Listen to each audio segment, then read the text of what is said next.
Three bikers picked the wrong street, the wrong child, and the wrong dog to mess with. What happened next? They'll never forget. The late afternoon sun stretched shadows across the cracked sidewalks of Rockford Hills, Michigan. It was that golden hour where everything looked softer, warmer, safe. 3-year-old Zara Ellis walked with a light bounce in her step, tiny fingers gripping the thick black leash of her German shepherd, King. To anyone watching, it was almost funny. A little girl, barely past toddlerhood, leading a massive dog that could easily pull her off her feet. But King never did.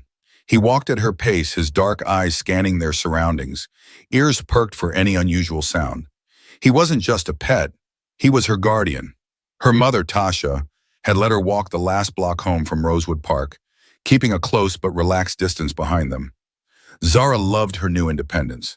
To her, it felt like she was in charge. She didn't know that the only reason her mother allowed it was because of King. King had been a canine police dog, trained by Zara's late father, Officer Darius Ellis. He wasn't just obedient, he was precise, alert, and deadly if necessary. But with Zara, he was gentle. The kind of gentle only a dog with an unshakable sense of duty could be. He let her tug on his ears, climb on his back, even feed him her snacks when she thought he looked hungry. "King, you good boy," Zara said, reaching up to pat his head. King flicked his ears, his tail wagging just slightly, but his focus never wavered. They were only a few houses away from home now. Tasha, a few steps behind, had her phone in one hand and a bag of groceries in the other. The neighborhood was quiet, the kind of quiet that made people too comfortable. But then, the rumble came, a low, distant growl of engines. Zara didn't react, but King's ears snapped forward. He stopped in his tracks. Just slightly, his body tensed. Tasha's head lifted from her phone. And that's when they saw them. 3 motorcycles tore around the corner up ahead, engines roaring, swallowing the peace of the street. The riders weren't wearing helmets. They weren't obeying the speed limit either. They swerved, laughing loudly, tires screeching as they zigzagged between the road and sidewalk. Tasha's grip on the grocery bag tightened. "Zara, baby, come here." But Zara, ever the fearless little explorer, didn't flinch. She just held on to King's leash, watching with wide, curious eyes as the bikers got closer. King, on the other hand, wasn't curious. His body lowered slightly, muscles coiling under his sleek fur. His tail went rigid. His gaze locked onto the oncoming bikes. One of the riders noticed the little girl standing there. A man in a faded leather jacket, tattoos creeping up his arms. His bike veered closer. Too close. He grinned, revving the engine loud enough to make Zara flinch. King let out a low, rumbling growl. The biker slowed, throwing a glance at the massive dog standing protectively in front of the girl. "Ain't she a little young to be walking a beast like that?" he called out, amusement in his voice. Zara, oblivious to the tension, giggled. "King, my doggy," the biker smirked. "That's so?" The second biker, a woman with red streaks in her hair, snorted. "She thinks she owns the sidewalk." The third, a man with a scar running down his cheek, chuckled. "Kid, you're in the way." Zara didn't move. She didn't understand that these weren't friendly strangers. But King understood, and so did Tasha. "Come to mommy now," she ordered, voice sharp.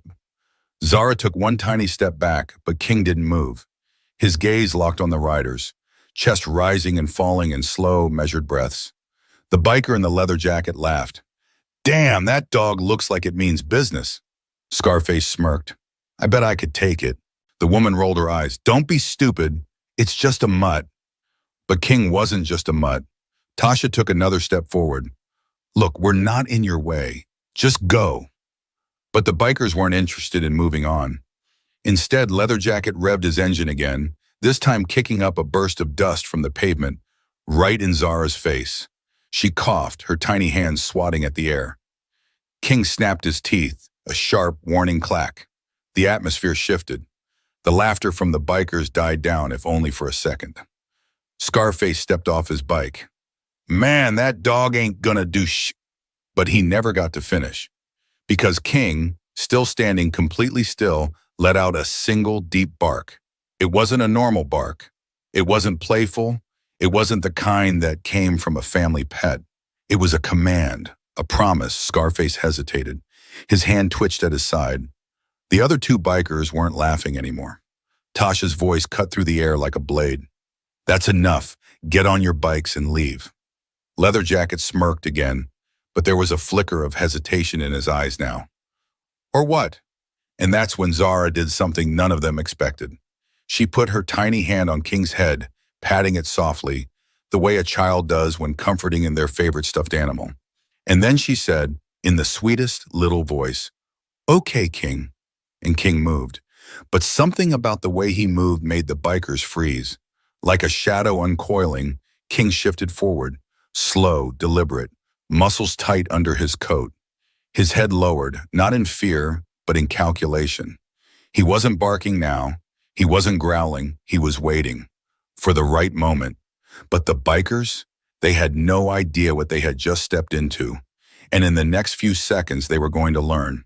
The street felt smaller now, the air thicker. Leatherjacket's smirk was still there, but it wasn't quite as cocky anymore. His hand flexed on the handlebar, fingers twitching like he was debating whether to stay or leave. Scarface was still standing on the pavement, eyes darting between King and the little girl holding his leash. And then there was Redstreak, the only one who seemed completely unfazed. She scoffed, stepping off her bike with an exaggerated roll of her shoulders. "Oh, come on, it's a dog. You two look like you just saw a ghost." Tasha took a step forward, jaw tight. "I don't know what you want, but I'm telling you one last time. Walk away." Scarface huffed a laugh, shaking with his head. "Lady, relax. We were just riding through. You're the one acting all paranoid." "Right," Leatherjacket added, finally regaining some of his earlier confidence. "Kids shouldn't be out here anyway. You don't see how dangerous this world is?" His eyes flicked down to Zara, who was still standing there, completely unaware of the tension in the air. King wasn't unaware. His tail was stiff, body still as stone. His eyes, locked onto Leatherjacket, were no longer just observing. They were calculating. And then Redstreak made a mistake. She reached forward, not aggressively, not even quickly, just casually, like she was about to pat Zara on the head, as if she were just some random kid on the street. It was a test, to see if King was all bark. But King wasn't bark. He was action. Snap. The sound ripped through the air like a whip. In a flash, King lunged, teeth stopping inches from Redstreak's wrist. He didn't bite, not yet. But his message was crystal clear. Redstreak yelped, stumbling back, eyes wide for the first time. "Jesus!" Scarface moved instinctively, stepping between her and King. "What the hell?" Leatherjacket's bike lurched as he swung his leg over and hopped off. "Lady, control your damn dog!" Tasha's voice was cold. "He is controlled." The street was silent now. No engines, no laughter, no cocky taunts, just breathing. Scarface clenched his jaw, shoulders tense. His hand twitched near his pocket, where a knife handle peeked out. King saw it. King knew. And so did Tasha. She held out her free hand, palm open, her voice lower now. "Don't." Scarface hesitated. Leatherjacket was watching King now, like he was finally seeing him for what he really was. Not just a dog, not even just a trained dog. Something else. Something deadly. But Redstreak? She was angry, embarrassed. She shoved Scarface's shoulder. "You gonna let a dog try to bite me?" Scarface exhaled through his nose. "He didn't bite you." "That's not the point." Leatherjacket sighed loudly, shaking his head. "Man, this is dumb. Let's just go." But he wasn't really looking at them when he said it. He was looking at King, because King wasn't backing down. Not until they left. Scarface, still stiff, stepping back toward his bike, reaching for the handlebar. Redstreak hesitated, muttering under her breath, but followed. Tasha exhaled slowly, her fingers still curled into her palm. Zara, oblivious, yawned, rubbing one eye. It was over. Almost. Then Leatherjacket, the idiot, made the biggest mistake of the night. As he swung his leg over his bike, he glanced back at Zara and grinned. "Nice dog. Hope he doesn't end up on the wrong end of a shotgun one day." Tasha's stomach dropped. King's body snapped forward like a trigger had been pulled. Scarface cursed, grabbing his throttle. Redstreak's eyes widened, And before Leather Jacket could even process his mistake, King was already moving. The world moved slow, like everything was caught in thick syrup except for King. King moved fast. In the span of a heartbeat, he launched forward, his muscles propelling him off the ground like a missile. His paws barely touched the pavement as he closed the distance between him and Leather Jacket. Leather Jacket barely had time to react. Whoa! He threw his hands up, but it didn't matter. King's teeth clamped down on his sleeve, jerking him clean off his bike before the engine could even roar to life. He hit the ground hard, a grunt of pain escaping him as he rolled onto his back, staring up at the nightmare of muscle and fur now standing over him. And for the first time since they'd pulled onto this street, he looked scared. Yo, chill, chill, he gasped, arm pinned beneath King's massive weight. His voice wasn't cocky anymore. It was shaky, breathless. Call off your dog, lady. Tasha didn't move, didn't speak, because this wasn't her call. Scarface's bike revved, but he didn't move either. His face was tight, fingers twitching on the throttle, eyes locked on the trained predator, hovering over his friend. Red Streak froze, her hand outstretched like she wanted to help but didn't dare get closer. And Zara just watched, her little hand resting on King's leash, like she already knew he wouldn't let go until she said so. King's growl rumbled deep in his chest, his hot breath fanning against Leather Jacket's face. His teeth never pressed into skin, but the warning was loud and clear. Move and you will regret it. Leather Jacket swallowed. His arm was completely trapped. He couldn't reach for anything, not a knife, not a gun, not even his friends. For the first time, he was completely powerless. Okay, he rasped. We're done, all right? Tasha finally spoke, voice steady as steel. Say it again. Leather Jacket exhaled sharply. I said we're done. King didn't move, didn't loosen his grip. He was waiting. Leather Jacket's breathing turned ragged. Yo, kid, he wheezed, shifting his gaze to Zara. Little one, call off your dog. Zara tilted her head, thinking. Then she smiled. Okay, King. Instantly, King released his hold. Leather Jacket scrambled back, dragging himself across the pavement like a man who had just escaped death. King didn't chase him. He just sat back down next to Zara, calm as ever, his tail flicking lazily behind him like nothing had happened, like he hadn't just flipped the entire power dynamic on its head. Leather Jacket shook his arm, staring at the clean sleeve of his jacket. No rips, no blood, no injuries, just fear. Scarface jerked his chin at him. Let's go, man. Leather Jacket hesitated, but one look at King was enough to make him stumble back toward his bike. Red Streak climbed onto hers without a word, her hands shaking as she twisted the throttle. Leather Jacket threw one last look at Zara, then at King. Then, without another word, the three bikers sped off down the street, tires screeching against the pavement. Tasha watched them disappear, her arms still stiff at her sides. It wasn't until their engines faded into the distance that she finally allowed herself to breathe. She crouched down, hands on Zara's tiny shoulders. Baby, you okay? Zara nodded, completely unfazed. King's a good boy. Tasha let out a breathless laugh, pressing a kiss to her daughter's forehead.